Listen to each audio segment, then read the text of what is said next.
जी अस्सलाम वालेकुम नाजरीन, कैसे हैं आप। आज काफ़ी अरसे के बाद आपकी खिदमत में हाज़िर हो रहा हूँ एक वी लॉग के साथ और तीन बड़ी ख़बरें हैं। पहली ख़बर है नवाज शरीफ आइंदा चंद रोज़ में इस्लामाबाद हाई कोर्ट से पनामा केस में बरी हो रहे हैं। दूसरी ख़बर है इमरान खान को जेल से बाहर नहीं लाया जाएगा। तीसरी ख़बर है चौधरी निसार के मतलब और चौथी खबर है मलक रियाज के मतलब। सबसे पहले नवाज शरीफ की कल जो इस्लामाबाद हाई कोर्ट में हेयरिंग हुई है, पनामा केस है जो स्पेशली एवन फील्ड से रिलेटेड है और लजीजिया से। कल की जो समाअत है, जैसे मैंने अपनी ट्वीट में भी कहा था कि बड़ी मज़ा खेज़ थी। इस्लामाबाद हाई कोर्ट ने कल सुप्रीम कोर्ट के जो 5 जजेस थे पनामा बेंच वाले, उसकी धज्जियाँ उड़ा दी हैं। एक जो नया इंकशाफ हुआ है वो ये था कि नैब ने नवाज शरीफ को सिर्फ कॉल अप नोटिस किया था। आपको एक मज़े की बात बताऊँ, अभी जो इमरान खान की जो अलकादर ट्रस्ट केस में इन्वेस्टिगेशन चल रही है नैब के, पहले 2 दिन था, फिर 3 दिन जिस्मानी रिमांड था। इमरान खान को 8 घंटे से 2.5 घंटे तक उनकी इन्वेस्टिगेशन नैब करता रहा सिर्फ एक केस में। केस खैर वो नवाज शरीफ की प्रॉपर्टी वाले केस है, बहुत बड़ा केस है, कोई 8-10 गुना बड़ा केस है। 60 अरब रुपये का नवाज शरीफ का जो केस था वो 6-7 अरब रुपये की उनकी मालियत थी एवन फील्ड की। नवाज शरीफ को सिर्फ नैब ने एक कॉल अप नोटिस किया। नैब एक बार जब प्राइम मिनिस्टर थे तब पेश हुए। मज़े की बात यह है कि नवाज शरीफ को उसके बाद कोई भी ना नोटिस भेजा ना नैब ने इंक्वायरी की। नैब वो जो चेयरमैन साबिक चेयरमैन जावेद इकबाल की नैब थी। और इसके बाद आपको पता है हुसैन नवाज को भी तलब किया था, हसन नवाज को भी, मरियम नवाज को भी इस केस में तलब किया था। खैर मरियम नवाज तो कैप्टन सफदर इस केस में बरी हो चुके हैं। और उसी दौरान ही इस्लामाबाद हाई कोर्ट के जो इमरांडू जज हैं आमर कियानी, उन्होंने भी कहा था कि जो केस नैब मरियम नवाज पर साबित नहीं कर सकी, मरियम नवाज को बेनिफिशरी एवन फील्ड का साबित नहीं कर सकी, कल को अगर ये केस नवाज शरीफ का आता है इसी अदालत में बरियत के लिए, तो नैब भी मुझे यकीन है कि साबित नहीं कर सकेगी। और कल वही हुआ। पहले दिन बाकायदा इस्लामाबाद हाई कोर्ट में नवाज शरीफ के वकील अमजद परवेज़ ने जो दलाइल दिए हैं उसमें एक बड़ी वाज़ह चीज़ हो गई है कि नैब ने सिर्फ लोगों के बयानात रिकॉर्ड किए हैं। इससे ज़्यादा नैब के पास कोई सबूत नहीं है कि नवाज शरीफ ने कोई करप्शन की है या पाकिस्तान की दौलत लूट के लंदन में जाके एमन फील्ड ख़रीदे हैं या सऊदी अरब में लजीजिया मिल बनाई हैं। ऐसा नैब ने कोई सबूत नहीं दिया। ना सुप्रीम कोर्ट की हेयरिंग के दौरान वो जो 4-5 हीरों की JIT बनाई थी वाजिद ज़िया की सरबराही में, जिसने कभी कोई बकरी चोरी के मुकदमे की भी, पानी चोरी के भी मुकदमे की इन्वेस्टिगेशन नहीं की थी, उसको जनाब को वज़ीर आज़म पाकिस्तान के ख़िलाफ़ केस की इंक्वायरी करने वाली JIT का जो जॉइंट इन्वेस्टिगेशन टीम का सरबरा बनाया गया था। आज आपको बताया कि वही वाजिद ज़िया किसी को नज़र नहीं आ रहा कि वो कहाँ है। अफसोस की बात यह है कि वो जो पनामा वाले 5 जज हैं वो भी आज किसी को मुंह दिखाने के काबिल नहीं है। साकिब निसार है, वो भी किसी को मुंह दिखाने के काबिल नहीं है। बदकिस्मती ये है कि पाकिस्तान में एक पाकिस्तान की आवाम के 25 करोड़ आवाम के मुंतखब वज़ीर आज़म को 5 जज उठा के बाहर फेंकते हैं वज़ीर आज़म हाउस से। ये बुनियादी तौर पे जो इस्लामाबाद हाई कोर्ट में कल समाअत हुई है, कल जो पहले दिन हेयरिंग हुई है उसमें ही नवाज शरीफ की बरियत का फ़ैसला हो चुका है।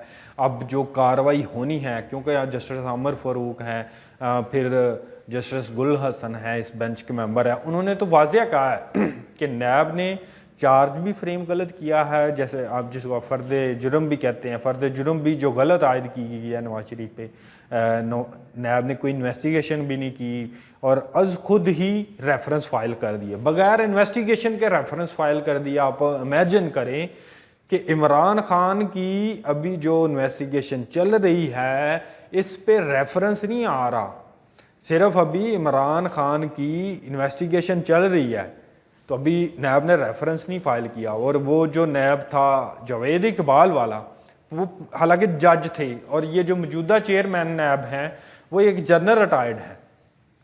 ये हालांकि इनको लॉ का, मैं नहीं कहता ये कम मालूमात रखते हैं, लेकिन जो एक जस्टिस को मालूमात होती हैं नैब की या कानून की, वो एक जनरल को नहीं हो सकती। फिर भी मौजूदा चेयरमैन नैब जो हैं ये प्रोफेशनलिज्म का मुजाहरा कर रहे हैं, इन्वेस्टिगेशन कर रहे हैं इतने बड़े केस की। नवाज शरीफ का केस बुनियादी तौर पे अब ख़त्म हो चुका है। अगले हफ्ते तक ये फैसला, इसी हफ्ते में ये फैसला महफूज भी हो जाएगा और आइंदा हफ्ते ये फैसला सुना दिया जाएगा। नवाज शरीफ, मैं नून लीगियों को, नवाज शरीफ के मतवालों को एडवांस खबर दे रहा हूँ, अगले हफ्ते नवाज शरीफ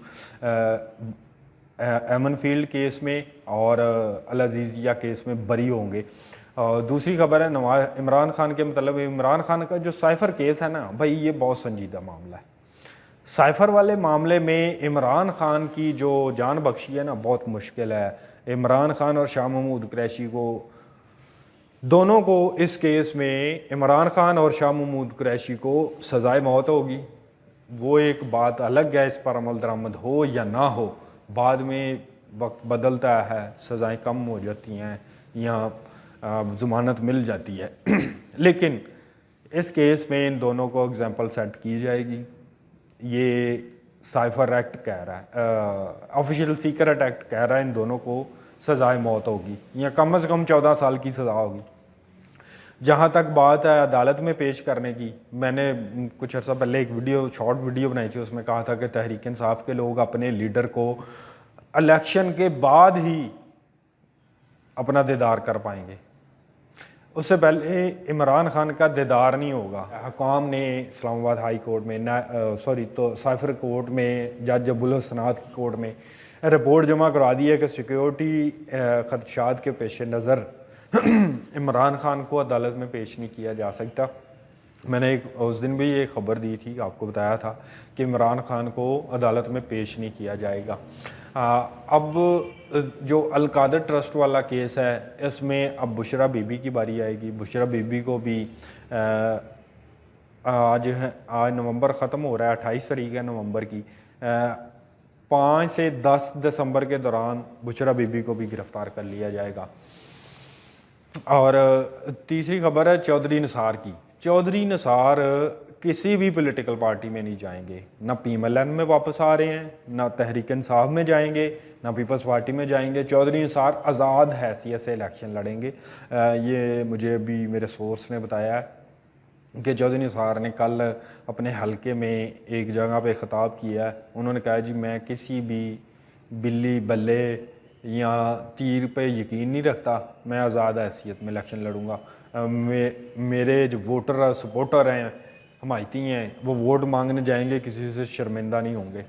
हालांकि जो भी चौधरी निसार के हल्के में काम हुए हैं वो नवाज शरीफ के दौर में हुए हैं, उसके बाद ना PTI के दौर में हुए, ना जरदारी के दौर में हुए। अब असल ख़बर जो है वो मलक रियाज से मुतल्लक है। बहरिया टाउन वाला जो केस है मलक रियाज का, उसमें कल सुप्रीम कोर्ट ने मलक रियाज को, बहरिया टाउन को 10 लाख रुपए जुर्माना किया है।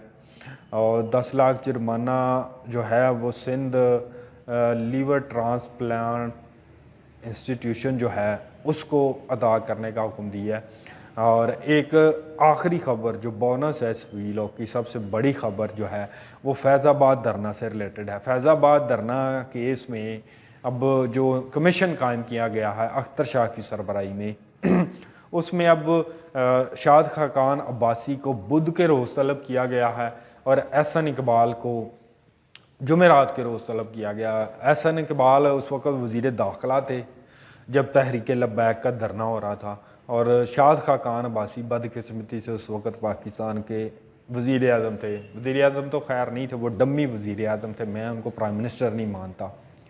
कागज़ों में थे वज़ीर आज़म लेकिन बराए नाम वज़ीर आज़म थे। उन्हीं के दौर में तमाशा लगा था।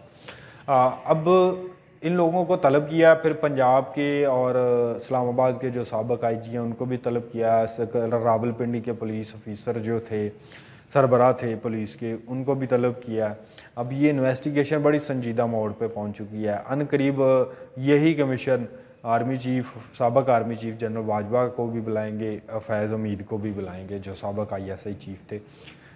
अब आने वाले दिनों में ये कमीशन जो है एक ताकतवर कमीशन बनता नज़र आ रहा है। आप देखेंगे कि यही कमीशन जो है बहुत सारे लोगों को सज़ाएं भी तजवीज़ करेगा।